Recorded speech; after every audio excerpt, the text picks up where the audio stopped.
documentary introduction, in the mist-shrouded highlands of ancient Caledonia, something went terribly wrong. 5,000 Roman soldiers marched north into the wilderness and vanished without a trace. The 9th Legion Hispana, elite warriors who had conquered lands from Spain to Germania, veterans who had crushed rebellions and expanded the empire's borders for decades. Their eagle standards had never fallen in battle. Their discipline was legendary, their loyalty to Rome absolute. But in 108 AD, as they advanced beyond Hadrian's Wall into the treacherous Scottish Highlands, the 9th Legion disappeared from history itself. No battle reports, no desperate messages for reinforcement, no bodies ever recovered. An entire legion, commanders, centurions, legionnaires, swallowed by the ancient mists as if they had never existed. What force could erase Rome's most formidable military machine so completely? What darkness lurks in those wind-swept hills that could silence 5,000 trained killers without leaving a single witness? The Roman Empire would never speak of the 9th Legion again. Official records were destroyed. Their name was struck from military rolls. It was as if Rome itself feared to remember what had consumed its sons in that forsaken land. Some mysteries demand answers. Some secrets refuse to stay buried. Tonight, we venture into the shadows where the eagle of the 9th Legion fell silent forever. To understand the magnitude of what was lost in those Scottish mists, one must first comprehend what the 9th Legion Hispana truly represented in the machinery of Roman conquest. This was no ordinary military unit, but rather one of the empire's most prestigious and battle-hardened legions, forged in the crucible of some of Rome's most challenging campaigns. The 9th Legion's origins trace back to the turbulent final decades of the Roman Republic, likely established during the civil wars that would ultimately bring Augustus to power. Its epithet, Hispana, bore witness to its baptism of fire in the blood-soaked campaigns of the Iberian Peninsula, where Roman ambitions collided with fierce Celtic and Celtiberian resistance. Here, among the rugged mountains and fortified hilltop settlements of ancient Spain, the Legion learned the brutal arithmetic of warfare against tribal warriors who preferred death to subjugation. Under the relentless Spanish sun, the 9th honed its reputation as specialists in siege warfare and mountain combat.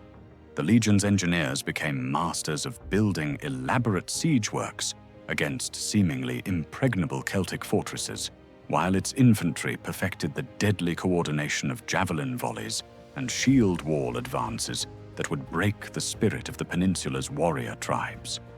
Victory after victory accumulated like layers of scar tissue, each campaign adding to the Legion's collective experience and unshakable confidence. When Julius Caesar's ambitions turned northward to Gaul, the 9th Legion marched alongside him into that vast expanse of forests, rivers, and hostile tribes that stretched from the Rhine to the Atlantic. The Gallic Wars would prove to be the crucible that transformed the Legion from a competent military unit into a legendary force. At Gergovia, when Vercingetorix's coalition threatened to drive the Romans from Gaul entirely, the 9th held the line when lesser units might have broken. During the epic siege of Alesia, as Caesar's engineering genius slowly strangled the great Celtic stronghold, the 9th Legion's disciplined patience and unwavering resolve became instruments of destiny itself. The Legion's cohorts learned to move through the dense Gallic forests like a single organism, each century responding to horn signals with mechanical precision. They mastered the art of constructing marching camps in hostile territory, turning any patch of ground into a miniature fortress within hours. Their reputation for never retreating became so entrenched that enemy chieftains would speak their name in hushed tones around tribal councils. Following Caesar's assassination and the subsequent civil wars that tore the Republic apart, the Ninth Legion found itself marching under different eagles, serving different ambitious men who sought to inherit Caesar's legacy. Yet through each political upheaval, the Legion maintained its identity and effectiveness. Under Mark Antony, they campaigned in the eastern Mediterranean, adding Oriental siege techniques to their already formidable arsenal. When Octavian finally emerged victorious as Augustus, the first emperor, the Ninth Legion earned its place among the elite units that would secure and expand the new imperial frontiers. The early imperial period saw the Legion deployed wherever Rome's enemies proved most stubborn. In the Germanic campaigns along the Rhine frontier, the Ninth faced the savage tribes that had annihilated Varus's legions in the Teutoburg forest. Here, they learned to fight in the claustrophobic confines of primeval forests, where Roman tactical superiority meant little, and survival depended on individual courage and unit cohesion. The Germanic wars taught the Legion that civilization's enemies were not always amenable to Roman logic or intimidation. When rebellion erupted in Pannonia and Illyria, threatening the vital Danube frontier, the Ninth Legion marched through the Balkans' treacherous mountain passes to restore imperial authority. These campaigns against the Pannonian tribes were exercises in brutality and endurance, fought in terrain that seemed designed to neutralize Roman advantages. Yet the Legion adapted, incorporating local knowledge while maintaining its core Roman identity and tactical doctrine. The reign of Claudius brought new horizons and unprecedented challenges. When the emperor decided to complete Caesar's unfinished business by conquering Britain, the Ninth Legion was selected for this most ambitious of imperial ventures.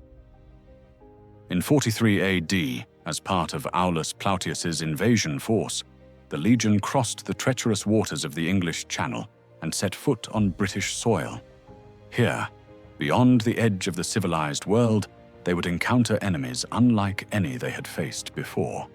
The British tribes possessed a savage ferocity that impressed even veteran Roman soldiers. The Ninth Legion fought at the Medway River, where British chariots and cavalry launched desperate attacks against the Roman beachhead. They participated in the methodical advance toward Camulodunum, the British capital, learning to counter the mobility and guerrilla tactics that made British warfare so different from the set-piece battles of Gaul or Germany. The Legion's engineers adapted their siege techniques to British hill forts, while its infantry learned to fight in the waterlogged terrain of British marshlands. Under the command of Quintus Petilius Cerealis, one of Rome's most aggressive generals, the Ninth Legion established its reputation as the cutting edge of British conquest. Cerealis, a protege of the Emperor Vespasian, pushed the Legion deep into hostile territory, establishing fortresses and supply lines that extended Roman control far beyond the initial invasion beaches. The Legion's base at Lindum Colonia became a symbol of Roman permanence in this rain-soaked frontier province. The great test came during Boudicca's rebellion in 60 AD, when the British tribes united under the warrior queen who had suffered unspeakable humiliation at Roman hands. As British fury swept across the province, destroying Roman settlements and slaughtering colonists, the Ninth Legion found itself isolated and outnumbered. Racing to relieve the besieged colony of Camulodunum, the Legion's advance force was ambushed and virtually annihilated by Boudicca's warriors. Only Cerealis and a handful of cavalry escaped the massacre that scattered the Legion's eagles and left hundreds of Roman soldiers dead in British ditches. Yet the Ninth Legion's response to this catastrophe demonstrated the institutional resilience that made Roman legions so formidable. Reinforced with fresh recruits and reorganized under new leadership, the Legion rebuilt itself and participated in the final campaigns that crushed Boudicca's rebellion. The humiliation was transformed into motivation, the defeat into education. The Legion learned to respect British warfare while maintaining confidence in Roman superiority. Under the Flavian emperors, the 9th Legion spearheaded the systematic conquest of northern Britain. They constructed the great fortress at Eboracum, modern York, that became the nerve center of Roman operations against the unconquered Caledonian tribes. This massive stone complex, with its elaborate bathhouses, headquarters buildings, and troop barracks, represented the Legion's confidence in permanent Roman victory. From Eboracum's walls, generations of Roman soldiers gazed northward toward the mysterious highlands where their empire's expansion would reach its ultimate limit. The Legion's final decades were spent in the grinding warfare of attrition that characterized Rome's attempts to pacify Scotland. They built and garrisoned the network of forts and signal towers that marked the advancing frontier, each installation representing countless hours of back-breaking labor and constant vigilance against tribal attacks. The 9th learned to fight in terrain that seemed designed to neutralize every Roman advantage: trackless heather moorlands, mist-shrouded glens, and treacherous bogs that could swallow entire cohorts. By the early 2nd century, the 9th Legion had become the institutional memory of Roman Britain, its veterans carrying decades of experience in tribal warfare and frontier diplomacy. Their knowledge of British languages, customs, and terrain made them invaluable for any operation beyond the established frontier. When Emperor Trajan sought to extend Roman control into the Scottish Highlands, there was no question which legion would spearhead the advance. The last confirmed record of the 9th Legion appears in the administrative documents of Eboracum Fortress, dated to 108 AD. Routine supply requisitions, duty rosters, and correspondence with provincial headquarters paint a picture of a professional military unit at the height of its effectiveness. Nothing in these mundane documents suggests the approaching catastrophe that would erase one of Rome's greatest legions from history itself. But beyond those fortress walls, in the mist-covered highlands of Caledonia, ancient forces were stirring that would soon put the 9th Legion's legendary courage and discipline to their ultimate test. The winter of 108 AD brought unsettling news to the administrative halls of Eboracum. Beyond Hadrian's still unbuilt wall, in the shadow-haunted glens of Caledonia, the tribal drums were beating with renewed fury. Intelligence reports filtering south through Roman trading posts, and allied chieftains painted a picture of unprecedented coordination among Scotland's fiercely independent clans. The Caledoni, Maeatai, and Selgovae, tribes that had spent generations locked in blood feuds with each other, were setting aside ancient grievances to unite against the Roman presence. This was not the spontaneous uprising of desperate barbarians, but something far more dangerous. A calculated rebellion orchestrated by leaders who understood Roman weaknesses and possessed the strategic patience to exploit them. Tribal war bands had begun systematically destroying Roman supply lines, ambushing patrol units, and vanishing back into the highland mists before reinforcements could arrive. The carefully constructed network of signal towers and auxiliary forts that marked Rome's northern frontier was beginning to fail, each silent beacon representing another outpost overwhelmed by the gathering storm. Emperor Trajan, fresh from his victories in Dacia, where Roman eagles had pushed beyond the Danube to bring Decebalus's kingdom to its knees, viewed the British situation with characteristic imperial impatience. The province had consumed enormous resources and manpower for nearly 7 decades, yet vast swathes of the island remained unconquered. The persistent tribal resistance in the north represented not merely a military challenge, but a fundamental affront to Roman prestige. How could the empire that had humbled Parthian kings and Germanic chieftains tolerate continued defiance from painted warriors in a rain-soaked frontier province? The provincial governor, Lucius Nerva, received explicit instructions from Rome. The Caledonian problem required a permanent solution. Half measures and diplomatic compromises had failed. The northern tribes must be crushed with such thoroughness that future generations would tremble at the memory of Roman wrath. To accomplish this mission, Trajan authorized the deployment of the 9th Legion Hispana, the province's most experienced and battle-hardened unit. The decision carried profound strategic implications. By committing the 9th Legion to operations beyond the established frontier, Rome was acknowledging that conventional tactics had proved insufficient. This would not be a routine patrol or punitive raid, but a campaign of conquest aimed at extending permanent Roman control into the Scottish Highlands. The Legion's mission encompassed multiple objectives: destroying organized tribal resistance, establishing forward bases to secure the conquered territory, and demonstrating Roman power so decisively that other British tribes would abandon any thoughts of rebellion. Preparations for the northern campaign consumed the early months of 109 AD. Supply trains assembled vast quantities of grain, weapons, and construction materials needed to sustain a major military operation in hostile territory. Engineers studied intelligence reports about Caledonian terrain, designing portable siege equipment suitable for highland warfare. Auxiliary cavalry units practiced coordinated maneuvers with Legion infantry, preparing for the mobile combat that characterized tribal warfare beyond the frontier. The target region presented challenges unlike anything Roman forces had previously encountered in Britain. Beyond the Fourth Clyde line, the landscape transformed into a maze of mist-shrouded mountains, trackless moors, and hidden valleys where entire armies could vanish without trace. Ancient forests stretched for hundreds of miles, their canopies so dense that daylight barely penetrated to the forest floor. Treacherous bogs and swift-flowing rivers created natural barriers that could channel unwary invaders into carefully prepared ambush sites.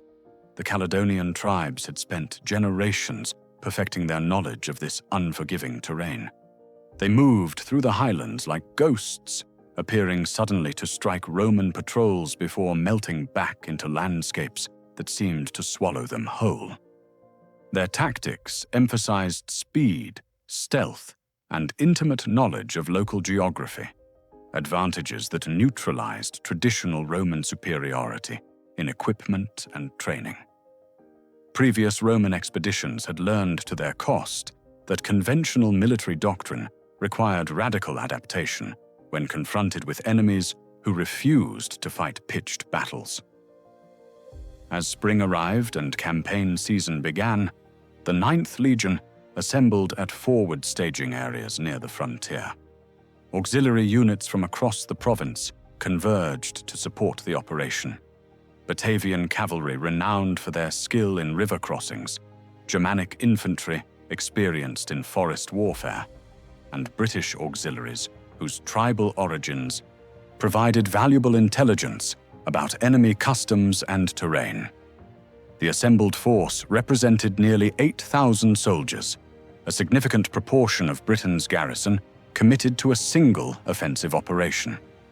Intelligence reports suggested the tribal confederation had established fortified positions in the Grampian Mountains, where steep-sided valleys and commanding heights provided natural defensive advantages. Roman scouts identified several major tribal strongholds that would require siege operations, including hill forts with elaborate stone defenses that had resisted previous Roman attempts at reduction. The campaign plan called for systematic advancement through the highlands, reducing each stronghold in turn, while establishing permanent garrisons to prevent tribal forces from regrouping in Roman rear areas. The legion's departure from Eboracum in late spring 109 AD was recorded in routine administrative documents that provide the last confirmed glimpse of their activities. Supply officers noted requisitions for additional siege equipment and medical supplies. Quartermaster records detailed the distribution of cold weather gear and extra rations for extended operations. Letters from Legion officers to family members in Rome expressed confidence in the upcoming campaign, comparing it favorably to previous successful operations against Germanic tribes. Initial reports from the advancing column suggested normal progress through the borderlands.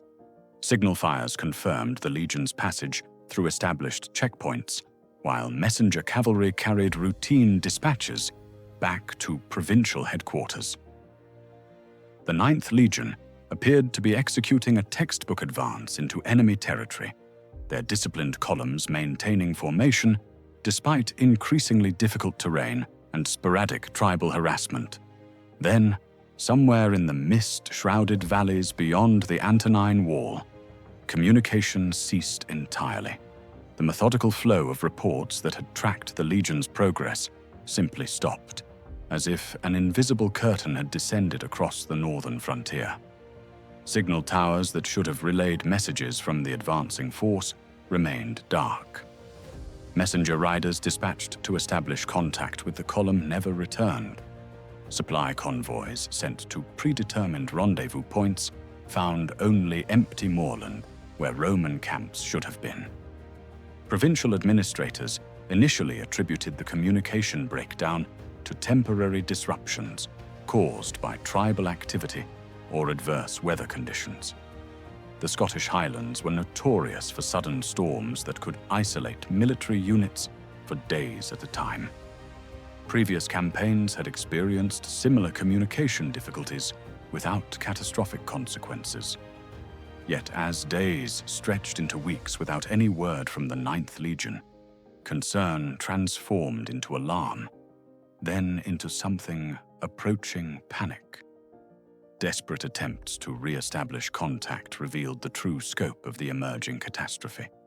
Reconnaissance parties sent to trace the Legion's route discovered abandoned campsites, but no sign of the soldiers who had constructed them.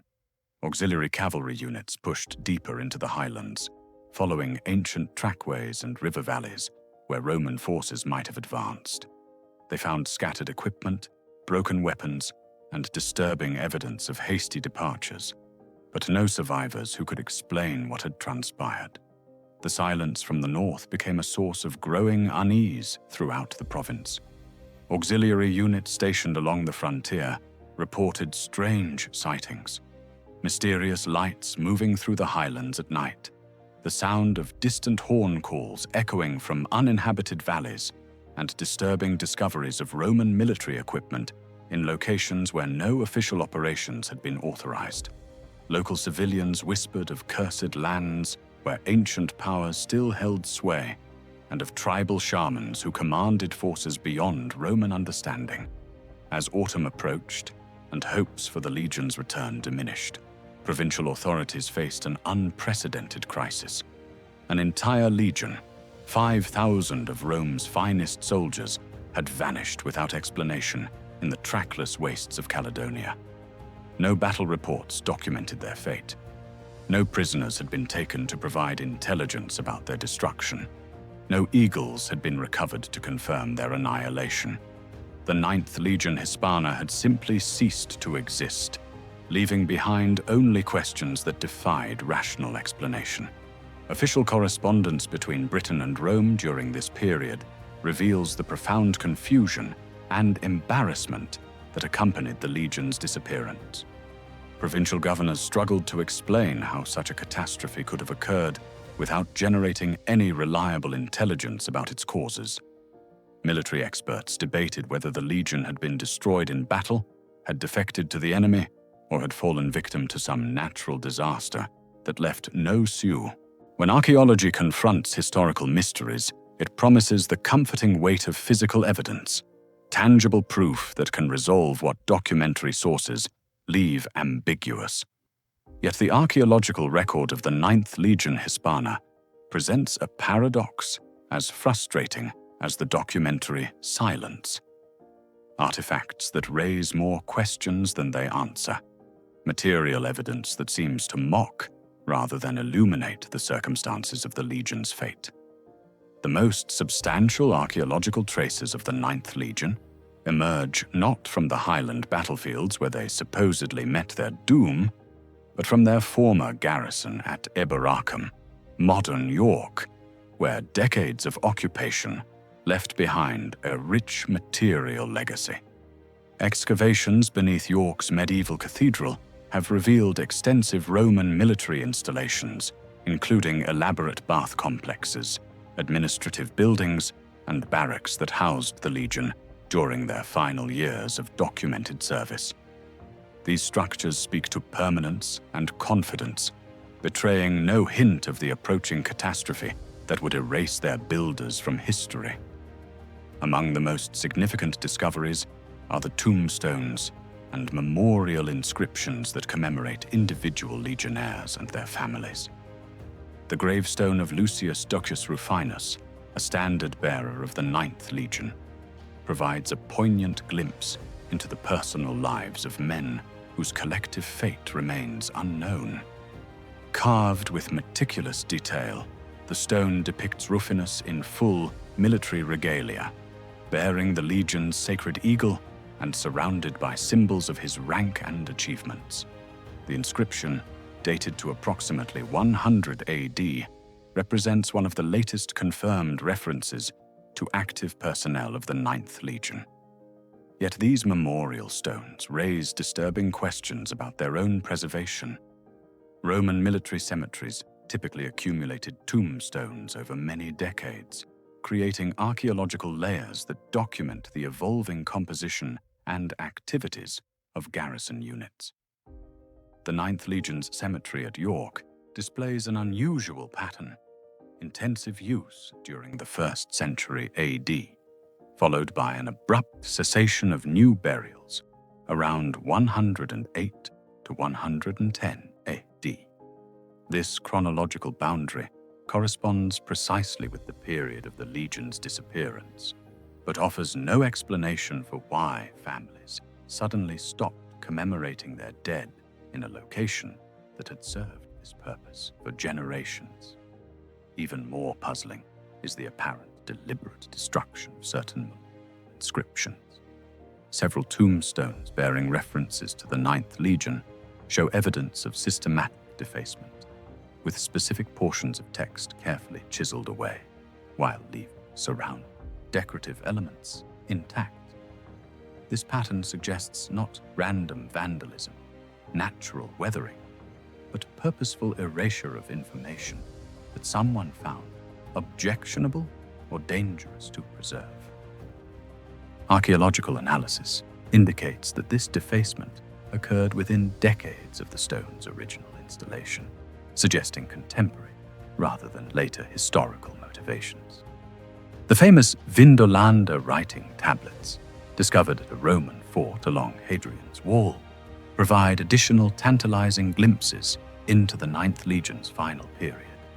These thin wooden sheets, preserved by unusual soil conditions, contain hundreds of documents ranging from official military reports to personal letters between soldiers and their families.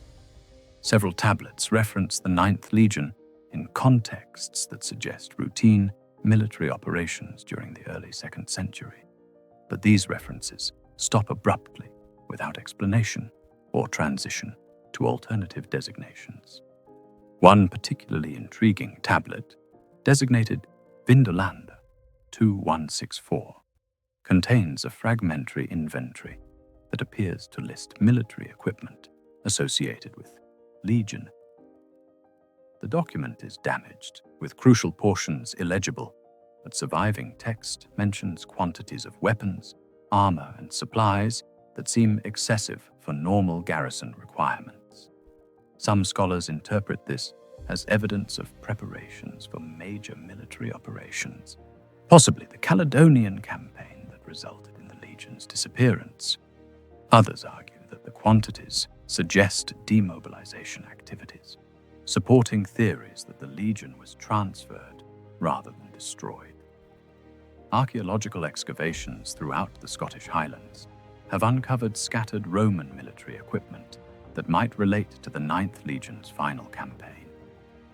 Metal detector surveys and systematic excavations have revealed pilum points, armor fragments, and personal equipment concentrated along ancient trackways that Roman forces would have used to penetrate the highland interior. Radiocarbon dating places these artifacts in the early 2nd century, consistent with the time frame of the legion's disappearance. The distribution pattern of these finds creates a troubling narrative. Unlike battlefield archaeology from other Roman conflicts, which typically reveals concentrated deposits of equipment around specific engagement sites, the highland artifacts appear scattered across vast distances with no apparent focus or concentration. This pattern could suggest a fighting retreat across hundreds of miles, but equally might indicate systematic scavenging of abandoned equipment by local populations over extended periods. Particularly disturbing is the condition of the recovered artifacts. Many pieces show evidence of deliberate destruction rather than battle damage. Swords broken at the hilts, armor panels punctured in patterns that suggest ritual rather than practical purposes, and personal items that appear to have been deliberately buried rather than discarded. Some artifacts display modifications that incorporate Celtic decorative elements, suggesting that Roman equipment was captured and subsequently adapted for local use in ways that transcended mere practical utility. Yet for all these scattered finds, archaeology has failed to locate what should be the most obvious evidence of the legion's fate: mass burial sites that would mark locations where significant numbers of Roman soldiers met their end. Battlefield archaeology from other major Roman defeats typically reveals elaborate burial grounds, hastily constructed graves, or scattered remains that document the human cost of military disaster. The Scottish Highlands contain no such sites associated with the early 2nd century, despite intensive surveys using ground-penetrating radar and other advanced techniques. This absence extends beyond human remains to encompass the material culture that should accompany major military operations. Roman armies generated enormous quantities of waste: broken pottery, discarded metalwork, construction debris, and organic materials that typically preserve well in highland soil conditions. Archaeological surveys have identified numerous Roman period sites throughout Scotland, but none display the intensive occupation signatures that would be expected from major military encampments or extended siege operations. Recent excavations at Uncharted, the site of a massive Roman fortress complex constructed during Agricola's campaigns, have revealed disturbing patterns in the archaeological record. The site shows evidence of hasty abandonment, with valuable materials deliberately buried rather than transported to other installations. Dendrochronological analysis confirms that this abandonment occurred during the early 2nd century, potentially coinciding with the 9th Legion's disappearance. Yet the nature of the abandonment suggests evacuation rather than destruction, leaving open questions about whether the site's garrison escaped or merely relocated before meeting their fate elsewhere. Modern archaeological techniques have attempted to resolve these ambiguities through scientific analysis that transcends traditional artifact interpretation. Isotopic analysis of metal artifacts can potentially identify their manufacturing origins, while soil chemistry studies might reveal evidence of large-scale human activity, even where surface artifacts are absent. DNA analysis of organic materials could theoretically identify human presence in locations where conventional archaeology finds no obvious traces. Yet these advanced methodologies have produced results as ambiguous as traditional excavation techniques. Isotopic signatures from Highland Roman artifacts suggest manufacturing origins throughout the empire, consistent with either extensive trade networks or systematic looting of military supplies. Soil chemistry reveals unexplained anomalies in several highland locations, including elevated levels of metallic compounds that might indicate large-scale military activity, but could equally reflect later industrial or agricultural practices. Perhaps most unsettling is what isotopic analysis reveals about the timeline of Roman presence in the highlands. Rather than showing intensive activity during the early 2nd century, followed by abrupt cessation, the data suggests sporadic Roman presence extending well into the 3rd and 4th centuries. These late dates conflict with historical evidence for Roman withdrawal from northern Scotland, raising questions about whether some Roman military activity continued in the highlands long after official policy abandoned territorial expansion. The archaeological record of the 9th Legion ultimately presents a mirror image of the documentary silence that surrounds their fate. Physical evidence exists in abundance, but lacks the coherence necessary to construct definitive historical narratives. Artifacts tell stories, but stories that contradict each other and resist integration into unified explanations. Scientific analysis provides precise data about individual finds, but cannot bridge the interpretive gaps that separate material facts from historical understanding. In the end, archaeology confronts the same fundamental mystery that has frustrated historians for 2 millennia. How could such a significant military unit vanish so completely while leaving behind traces that suggest everything except definitive answers? The soil of Britain guards its secrets as jealously as the archives of Rome, offering tantalizing glimpses of truth while withholding the crucial evidence that might finally resolve the fate of 5,000 missing souls. As conventional scholarship reaches the limits of its explanatory power, other voices begin to whisper from the margins of academic respectability, voices that speak of forces beyond the reach of military analysis or archaeological investigation, forces that might explain how an entire legion could be erased not merely from historical record, but from the very fabric of earthly existence itself. Beyond the veil of history, in the shadow realm where legend bleeds into history, where ancient memory preserves truths too strange for scholarly discourse, other explanations for the 9th Legion's fate emerge from the mist-wrapped valleys of Caledonia. These are not theories born in university libraries or archaeological excavations, but whispers that have echoed through highland communities for 2 millennia. Stories that speak of powers older than Rome, older than writing, older perhaps than human understanding itself. The oral traditions of highland clans preserve fragmentary accounts of the Silent Legion, an army that marched into sacred valleys and was subsequently claimed by forces that brook no mortal trespass. These stories, passed down through generations of storytellers who guarded their accuracy with ritualistic precision, describe Roman soldiers who entered cursed lands and were unraveled from the world's weaving, their very existence withdrawn from the tapestry of reality by ancient powers that recognized no earthly authority.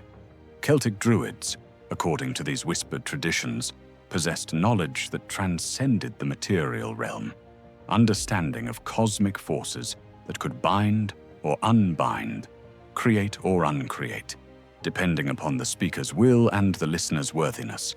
When Roman steel violated sacred groves and Roman boots trampled ritual circles consecrated by centuries of devotion, the Druids supposedly invoked protections that operated beyond conventional understanding of cause and effect. The 9th Legion, according to these accounts, didn't merely die. They were removed, erased, unwritten from the book of existence by voices that spoke in languages predating human speech. Archaeological evidence lends disturbing credibility to some aspects of these supernatural accounts. Excavations throughout the Scottish Highlands have uncovered elaborate ritual complexes that Celtic communities maintained with obsessive dedication throughout the Roman period. These sites feature stone circles oriented according to astronomical alignments, sacred springs channeled through underground passages, and burial chambers containing artifacts that suggest practices far removed from conventional religious worship. Carbon dating confirms that many of these installations experienced intensive activity precisely during the early 2nd century, coinciding with the period of the 9th Legion's disappearance. Roman sources, despite their general skepticism toward barbarian superstitions, occasionally acknowledge the reality of forces that defied rational explanation. Military chronicles describe encounters with Celtic priests who demonstrated abilities that Roman observers found genuinely disturbing. Accurate prophecies of future events, apparent communication with invisible entities, and manifestations of phenomena that suggested knowledge of natural laws unknown to Mediterranean science. Some Roman commanders reportedly consulted druidic oracles before undertaking operations in regions where conventional military wisdom proved inadequate. The cult of Mithras, popular among Roman soldiers, included beliefs about spiritual warfare that transcended physical combat. Mithric mysteries taught that earthly conflicts reflected cosmic struggles between light and darkness, order and chaos, creation and destruction. Initiates learned that mortal armies served as instruments of divine forces whose conflicts extended across multiple planes of existence. From this perspective, the 9th Legion's disappearance might represent not military defeat, but cosmic retribution, judgment rendered by powers that operated according to spiritual rather than material logic. Fragmentary inscriptions from Mithric temples throughout Britain reference a legion claimed by shadow and warriors who crossed the threshold of silence. These cryptic phrases appear in contexts suggesting ritual significance rather than historical documentation, but their consistency across different installation sites implies shared knowledge of events that official sources refuse to acknowledge. Mithric initiates may have understood the 9th Legion's fate in terms